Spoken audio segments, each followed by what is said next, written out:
তো hey guys, তোমরা সবাই কেমন আছো? নিশ্চয়ই ভালো আছো। আর ভালো না থাকলে নিজের মুড ভালো করো আর ভিডিওটাকে সম্পূর্ণ দেখো। তো আজ সকাল সকাল আমি ভুলবশত উঠে পড়েছি, সেই কারণে চলে আসলাম আমাদের ওল্ড প্লেসে ওয়েদারের মজা নিতে। সত্যি বলতে আমি জানি না আমার বন্ধুরা কি ভাবে কি ভাবে না, কিন্তু এই জায়গাটা আমার জন্য ইমোশন। আর এখান থেকে আমার ফ্রেন্ড সার্কেলের কাহিনী শুরু হয়েছে। এখান থেকেই আমি বন্ধু পেয়েছি অনেক। এখন আর তারা নেই, যে যার কাজে ব্যস্ত। और मैं हूँ एक नकारा, मैं अभी तक इधर ही हूँ, मेरा कुछ नहीं हो पाएगा अभी।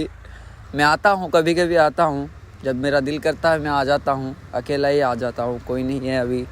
তো কেমন আছো? আমার হিন্দিতে কথা শুনতে তোমাদের কেমন লাগলো একটু জানাবে প্লিজ। তো সরি গাইস, আমি একটু মজা করছিলাম। আর আমার হাতটাতে একটু চোট লেগেছিল কিছুদিন আগে, এখনও সারেনি। তাই কালকে ডাক্তারে একটু ব্যান্ডেজ করে দিয়েছে। আর আমি আসি প্রথমে তো আমার নিজের ভাষায় আসি। আর এটা আমার ছোটো ভাইয়ের স্কুটি, তোমরা তো সবাই জানো। এখন আমার কাছে বর্তমানে গাড়ি নেই, আর তাই সেই জন্যই আমার ছোটো ভাইয়ের গাড়িটাই নিয়ে এসছি আমি। তো চলো এবার বাড়ি যাওয়া যাক। অনেকক্ষণ ধরে ওদেরের মজা নিলাম আমি, এবার বাড়ির দিকে যাই। বাড়ির দিকে